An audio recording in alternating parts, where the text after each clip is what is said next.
جس حسین مظلوم کا یہ ذکر ہے اور جس مولا کا یہ صدقہ ہے، ان کی تو شان یہ ہے کہ جس دن حسین دنیا میں تشریف لائے اس دن عرش کے مجرم کو معاف کیا، اور جس دن دنیا سے تشریف لے گئے اس دن فرش کے مجرم کو معاف کیا۔ جب دنیا میں تشریف لائے تو عرش کا مجرم فطرس وہ آیا سید الشہداء کے پاس معافی طلب کرنے کے لیے۔ حسین نے اس عرش کے مجرم کو معاف کر دیا۔ فطرس کا گناہ زمین پر نہیں ہوا تھا، وہ تو زمین پر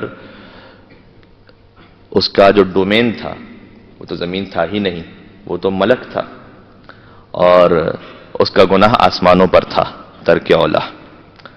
جب حسین تشریف لائے تو عرش کے مجرم کو معاف کیا، جب تشریف لے گئے تو حر کو معاف کیا جو فرش کا مجرم تھا۔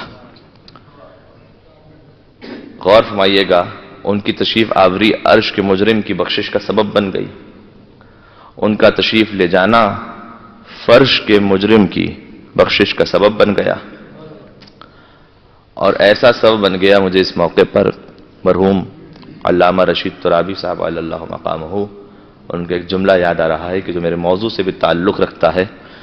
سید الشہداء نے جب حر کو یہ کہا کہ اے حر میں نے تجھے معاف کیا، لیکن وہ منظر آپ کے ذہن میں ہے، آپ مصائب میں سن بھی چکے ہیں، اور حر کا وہ استقبال کیا کہ جب حر کی آنکھوں پہ پٹی تھی تو حر کے بیٹے نے کہا اللہ اکبر، تو حر نے سوال کیا کہ بیٹا تو نے تکبیر کیوں کہی؟ کہ بابا علمدار کربلا ابوالفضل العباس استقبال کے لیے آگے بڑھ رہے ہیں۔ حسین نے بھیجا تھا عباس کو حر کے استقبال کے لیے۔ اس کے بعد بیٹے نے پھر کہا اللہ اکبر، اب تو نے تکبیر کیوں کہی؟ کہ بابا شبیہ رسول علی اکبر استقبال کے لیے آگے بڑھ رہے ہیں۔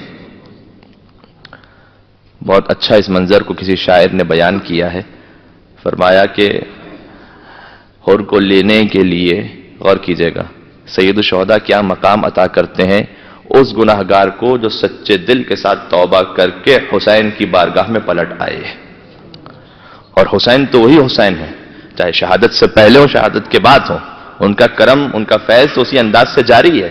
تو جیسے حر کو معاف کیا تھا ویسے کوئی سچی توبہ کر کے آ جائے تو حسین اسے بھی معاف کرنے کو تیار ہیں۔ حر کو لینے کے لیے عباس و اکبر آ گئے، ایک قطرے کے لیے دو دو سمندر آ گئے۔ اللہ اکبر، صلوات بر محمد و آل محمد۔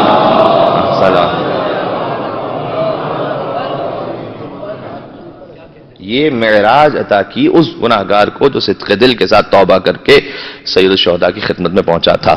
تو جس دن تشریف لے گئے اس دن حر کو معاف کیا۔ علامہ رشید ترابی صاحب علی اللہ مقامہ انہوں نے ایک جملہ کہا کہ مقتل کا جملہ یہ ملتا ہے کہ سید الشہداء نے کہا اے حر میں نے تجھے معاف کیا اور میرے اللہ نے تجھے معاف کیا۔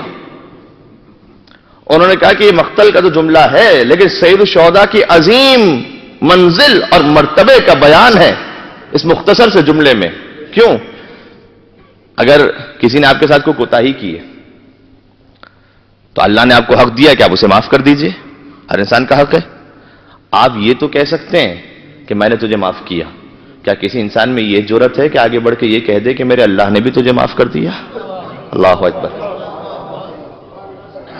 مطلب کیا کسی انسان میں یہ جرأت ہے کہ وہ یہ کہہ سکے کہ میں نے تو معاف کیا؟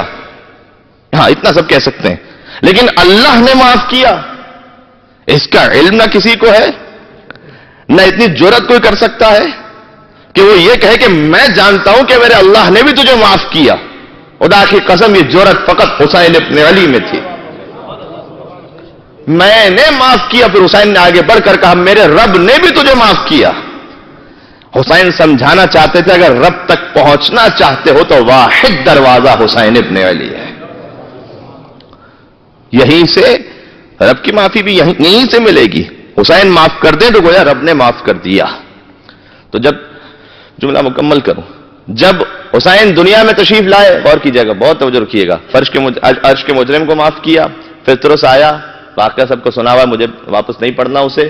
فطرس نے آ کے سرکار ختمی مرتبت کی خدمت میں مبارکباد دی کہ آپ کے نواسے کی تشریف آوری ہوئی ہے اور میرے بالوں پر چھن گئے چونکہ مجھ سے ترک اولا ہوا ہے، لہذا میں معافی کا طلبگار ہوں. اور رسول اللہ نے کہا کہ اپنے آپ کو حسین کے گہوارے سے مس کر لو.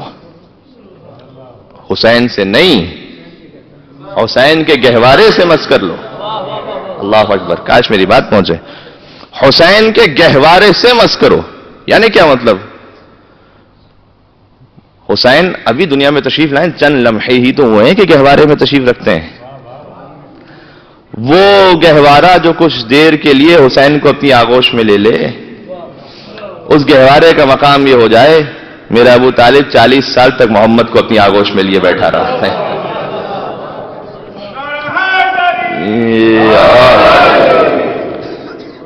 خدا کے بعد جو سب سے بڑا ہے ابو طالب کی گودی کا پلا ہے. اور ہمارے تو فقط چند لمحوں کے لیے حسین تشریف لائے تھے آغوش میں، آغوش گہوارے میں، اور گہوارے کا مقام یہ ہو گیا کہ گہوارے نے اس عرش کے مجرم کو نجات عطا کر دی. گویا رسول اللہ سمجھانا چاہتے تھے اگر میں حسین سے مس کروا کے اسے نجات عطا کرتا تو بعد میں کسی مومن کے ذہن میں خیال آ سکتا تھا کہ اب تو حسین ظاہری طور پر دنیا میں موجود نہیں ہے، حیات نہیں ہے، ظاہری طور پر دنیا میں ہمارے سامنے نہیں ہے. بھائی میں اگر معافی چاہتا ہوں تو میں کیسے اپنے آپ کو سید الشہداء کے جسم اطہر سے مس کروں؟ فطرت کو تو یہ موقع نصیب ہو گیا، مجھے یہ موقع کیسے نصیب ہوگا؟ نہیں، حضور نے کہا نہیں، حسین کا جسم اطہر تو بہت بلند بات ہے. حسین جس گہوارے میں گہوارے سے مس کر لو تو معافی عطا ہو جائے گی. مطلب یہ تھا کہ حسین جس قبر مطہر میں ہو، اگر ذریعہ مبارک کا اسے گھیرا ہوا ہو، جیسے فطرس کو حسین کے گہوارے نے شفا دے دی، تم کربلا چلے جانا، حسین کی زری سے مس کر لینا، حسین کی زری تمہیں شفا عطا کر دے گی.